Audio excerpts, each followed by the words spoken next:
Hey, first grade! Happy Monday! I'm here on a screencast to read to you, to walk you through this assignment, and have a conversation together. So today's hero for saints are our Avengers. Today's hero is Saint Catherine of Siena, a Dominican saint, and you may recognize that name. That is a very important saint, and there is a church right here in Vallejo named Saint Catherine of Siena.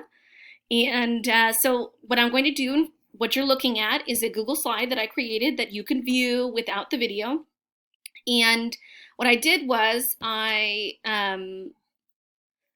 zoomed it. So I made the view bigger so that I could read at the same time that I'm on the video.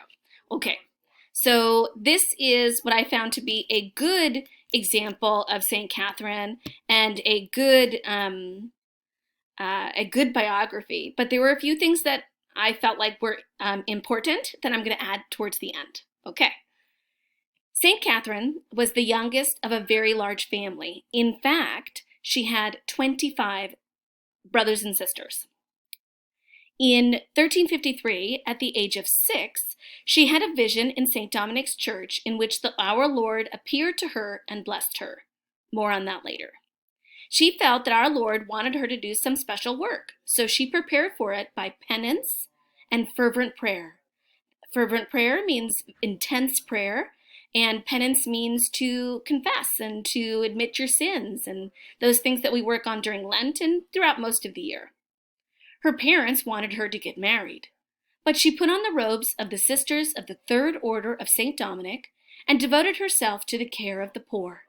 She had many temptations, but overcame them through constant prayer.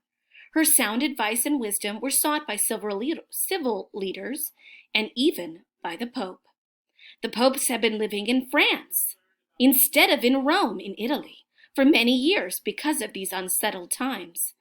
Catherine made a special visit to Pope Gregory the 11th and said, "Holy Father, God wants the head of his church to live in Rome. I pray that you will go there as soon as possible." And once again, Rome became the home of the popes. Catherine's last days were unfortunately full of suffering, which she offered up for all Christians, a lot like Jesus. Our Lord granted her a vision showing her the beauty of a soul in the state of grace. She actually received the stigmata, which was only viewed after she passed away. And if you remember the stigmata, those are the wounds of Jesus. She died at the age of 33, which happens to be the same age that we believe Jesus died. So as I go further down this page, you're going to see that we have a picture of St. Catherine of Siena, and then she is the patron saint of nurses, which we'll learn more about why. And many of our parents are nurses and medical workers, and so this is another excellent example, especially in these times, on why it'd be important to learn about this kind of saint as a hero. Okay, so then here's what your assignment looks like. I'm actually gonna make my screen better. There we go. So you have a picture of St. Catherine of Siena that you can color in, and the challenge for you, if you want, is to go back through the story of St. Catherine of Siena. And it's going to sound kind of strange, but I think it would be fun to write down some facts around her, which help you to remind you about the work that she did. So you can see that I'm preparing my screen right now so I can show you an example. And here we go. Okay, and then shall we choose? Yeah, all right. Oh, where did it go? Oh, gracious. Let's try again. Okay, so we'll do this, and we'll do this. Here we go. And we'll make the fill color. There we go. All right. So, for instance, she was a Dominican nun, which you probably remember, and from the story. And why don't we do another one? So maybe I would take that same, and I might write it on a different part of the page, and I might say that she was also a nurse. She took care of the sick. And perhaps you want to write down a few more pieces of information about the miracles that both happened to her and that she performed herself. So just as an example, if you wish to do a little bit more, now for this page, you can color it with markers, crayons, watercolors, whatever you have with you.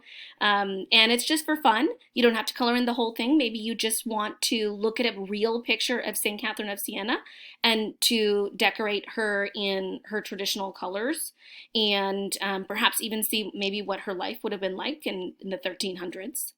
Okay, so then the next page, what I'm going to do is I'm going to show you what it looks like here. And here you can see that there's a cartoon and there's a dot to dot, which I'm very curious to see what's in the dot to dot. Now, this next part, what I want to do is I want to read to you a little bit more about her young life and how she helped the sick and after she became a saint. So St. Catherine, at the age of 6, received a vision in which Jesus reached out and blessed her. This encounter encouraged her to give her life to God, and even as a child, she would spend much time alone in prayer. And so that means that at the age of 6, that's when she decided she would not get married and that she would spend her life with Jesus. Secondly, speaking about how she helped the sick. Now, St. Catherine lived at a time when there was a very dangerous illness going around. It was called the plague. And she lived in Italy, where a great concentration of people were very sick. She was well known for caring for the sick and dying, and she helped bury the dead with great compassion.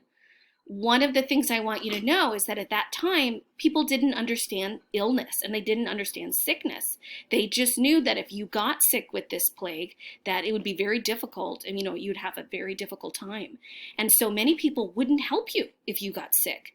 And she would stay and she would be with them and she would help them to come closer to God in these moments.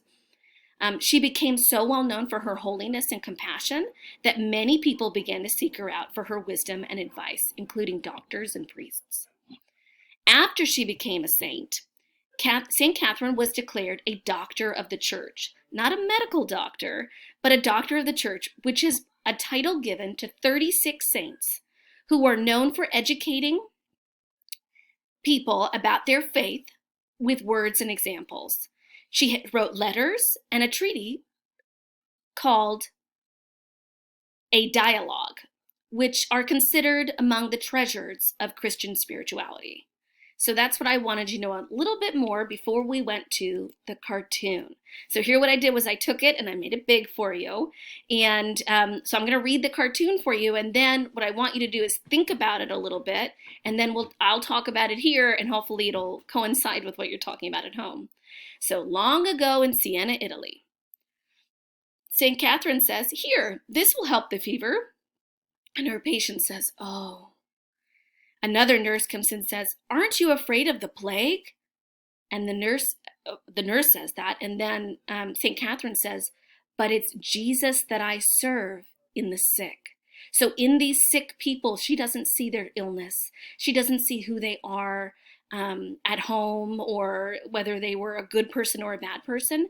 She knows that these people, everyone has Jesus in them, and that when we help people, we are helping Jesus. Catherine was a religious sister. She cared for the sick. She wrote letters to kings and church leaders, and she asked for an end to a war. A very influential woman. Okay, so I hope you've enjoyed our little study of St. Catherine, and you'll take some time to maybe color her in and think about her. Perhaps she'll be in your prayers tonight. I know she's going to be in mine, as well as you are in mine. Talk to you soon.